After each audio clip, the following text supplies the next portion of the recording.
Now the very first thing we do now, as we want to learn how to create websites with WordPress. How do we set up our website with WordPress? The very first thing you do, go to web browser. As you click on web browser, open a web browser, then type in the site .ng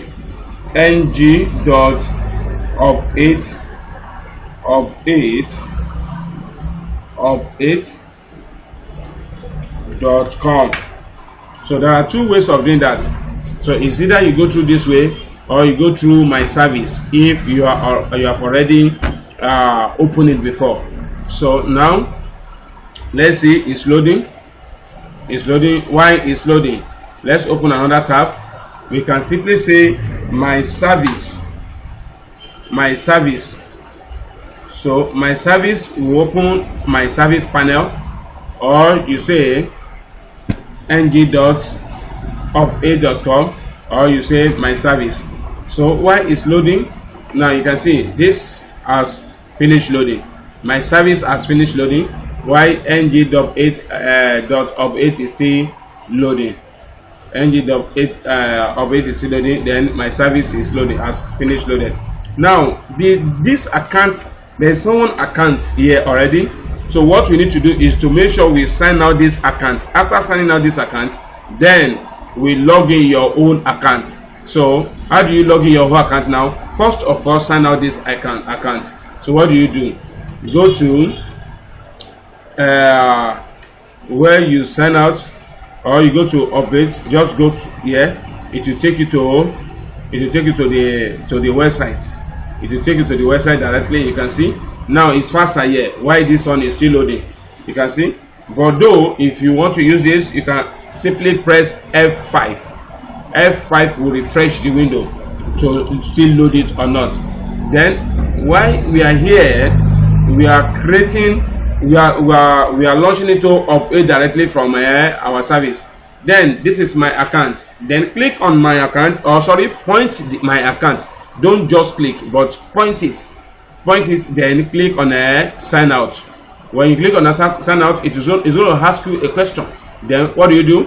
Click on OK.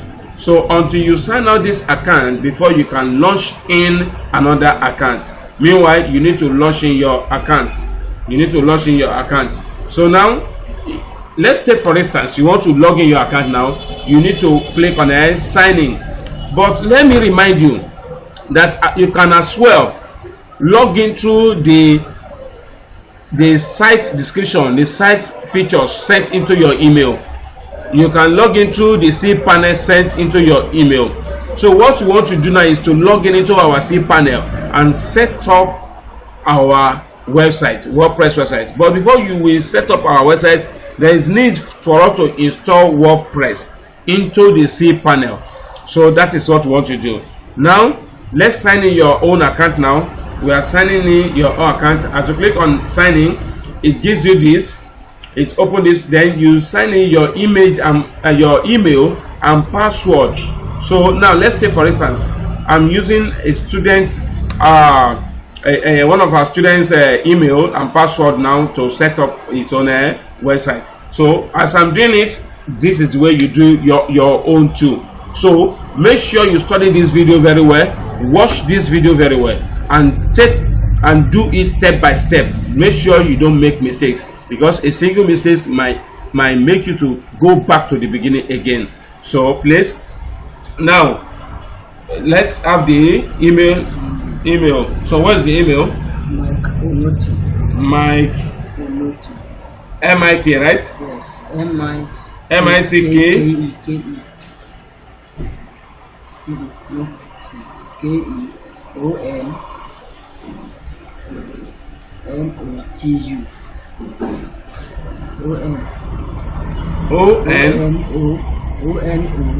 O-N-O-T-U 033 at gmail.com.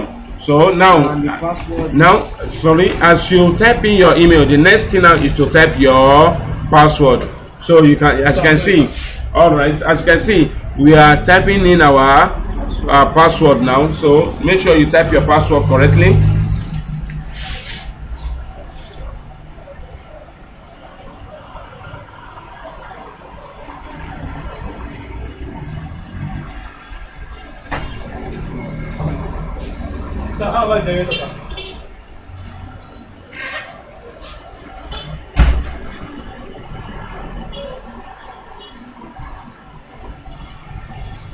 All right, so once you have entered your email, then you have also entered your password. You enter your email, then you also enter your password. The next thing is to click on sign in. You can either say remember me, that is if you are using your own personal system or your own personal Android phone.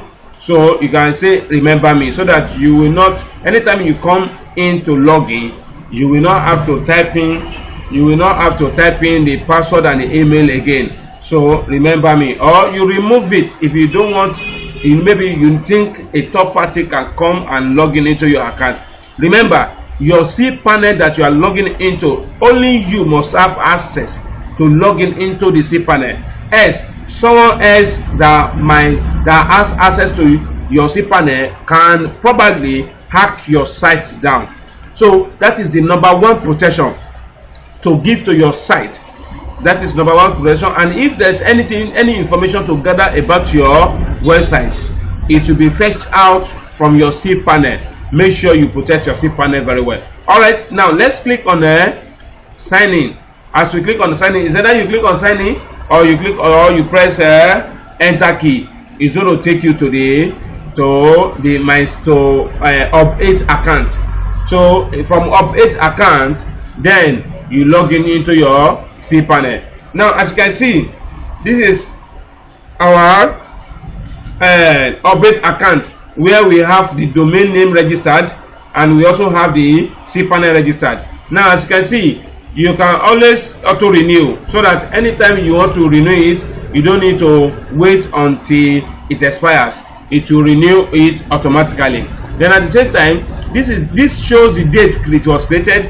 This shows the date it was registered, and this shows the date it will expire. So this is for the